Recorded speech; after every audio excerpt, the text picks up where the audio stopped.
What's up, YouTube? So I was going to install my Q300 exhaust when I got home from work today, but I found out that I have a pretty significant oil leak that I need to fix before I do that. In fact, I'm going to show you guys right now. If you look, right here, you can see there's a good amount of oil. It's all underneath the underside of my intake, and what I think is happening is it's dripping down here somewhere, and when the fan comes on, it's blowing it back. But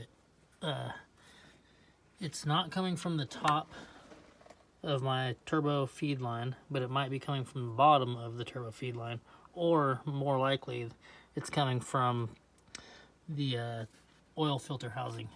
I have a gasket coming for the oil filter housing, but it's not going to be at my work until tomorrow, and I'm not going to be at my work until Monday, so I'm not going to be able to fix that. But I am going to take this heat shield off, and I'm going to, so I can get to the bottom of this, and I'm going to see if this is leaking, and I really hope that's what the problem is so I can fix it. But I'm going to change it anyway. I have a steel braided oil feed line. This is a JCW turbo. I don't know if you can see, it's got the yellow plate because it's off of a N18 motor. This is obviously an N14 motor, but I have a stage 3 tune also that I need to put on here. But I need to fix this oil problem first, because I don't want to be boosting 21 psi with an oil leak, because I noticed that when the engine's under load, it leaks more. So because it wasn't blowing, there was no smoke until I got on the hill. I live up in the mountains, not really in the mountains, but about 2,000 feet. But I work at about 100 feet, so it's uphill the whole way.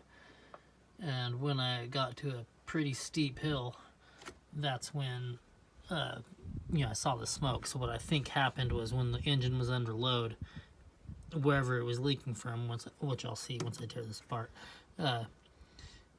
more pressure blew out more oil, and it leaked onto the exhaust. And you can actually see it. I don't have a light on me right now, but you can actually see on the downpipe where it's dripping. So that's what makes me kind of think it's this oil feed line. But I'm going to go ahead and replace both anyway, and install the exhaust, and hopefully it's not coming from my catch can. These hoses that come with these oil catch cans that you get on Amazon are complete crap, though. I'm going to replace these hoses. I don't have a leak or anything, but they're just super weak. And when the engine was hot, when I got home, you can just feel them. They're just super soft. So I'm gonna get the same size hose, but it's heater line, like the stuff that the heater hose is made out of, but it's just small like this. And they sell it at the Ace kind of by my house, so it's not gonna be that big of a deal. And I'll get a better bracket. That bracket is obviously just what I had around the property. I didn't get the right one at Lowe's. I forgot when I was there. Obviously that's where these came from. But the catch can works. I get a good amount. If you follow me on Instagram, you actually can see how much I have a video where not a video, but yeah, I guess it is a video. I just took this off and I swished it around. You can see there's a good amount of oil in there, and like oil and water.